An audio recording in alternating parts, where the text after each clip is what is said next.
Hi everyone, in today's tutorial I'm going to demonstrate how to use the time control function of SY-418.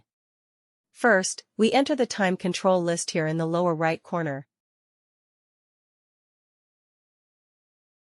We create a new list. Change its name. Select its play time. We can also choose a certain period of time in daily life. Select the effect to be added here. We can choose a certain holiday.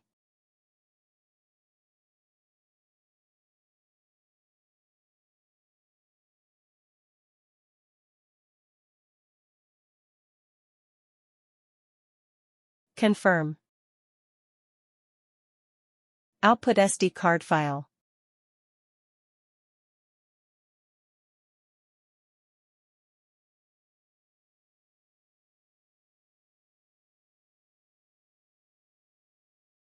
Insert the controller and power it on. Click Setting to enter the menu. Select Time Control. Select SD card.